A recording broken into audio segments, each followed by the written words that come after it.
سفر کی حالت میں جو نمازیں چھوٹ جاتی ہیں، یعنی کہ کسی شخص کی سفر کی حالت میں نماز چھوٹ گئی، اب وہ اپنے گھر واپس آ گیا تو ان نمازوں کو کس طرح ادا کرے گا؟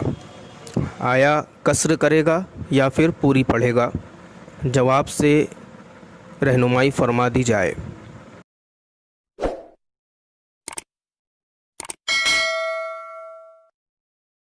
بسم اللہ الرحمن الرحیم۔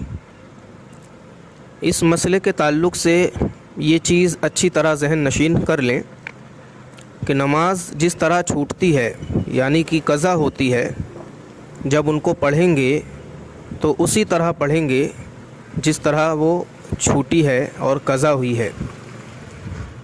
کسی شخص کی نماز اگر مسافر ہوتے ہوئے چھوٹ گئی، اب وہ اپنے گھر واپس آ گیا اور حالت مسافرت کی چھوٹی ہوئی نماز اب وہ اپنے گھر میں ادا کر رہا ہے، تو ایسی صورت میں وہ قصر ہی کرے گا، خواہ وہ اپنے گھر میں ادا کرے یا پھر سفر کی حالت میں ادا کرے۔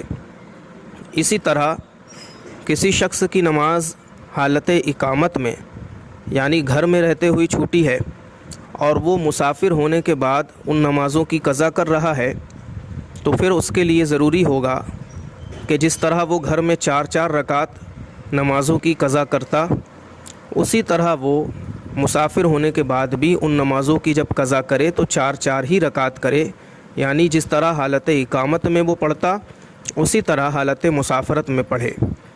خلاصہ کلام یہ ہے کہ سفر کی حالت میں جو نمازیں قضا ہوئی ہو، ان نمازوں کو جب بھی پڑھے تو وہ اسی طرح پڑھے گا جیسے کہ سفر کے حالت میں پڑھتا، یعنی قصر کرے گا جن نمازوں میں قصر کرنے کا حکم ہے۔ اب خواہ وہ سفر کی حالت میں پڑھے یا گھر آ کر کے پڑھے۔ اسی طرح حالت اقامت میں، یعنی گھر میں رہتے ہوئے اگر کچھ نمازیں چھوٹی ہیں اور ان نمازوں کو وہ مسافر ہونے کے بعد پڑھ رہا ہے، تو وہ اسی طرح پڑھے گا جیسے کہ گھر میں پڑھتا، یعنی کہ پوری پڑھے گا۔ مسئلہ باریک ہے، اچھی طرح ذہن نشین کر لیں۔ واللہ تبارک و تعالی عالم۔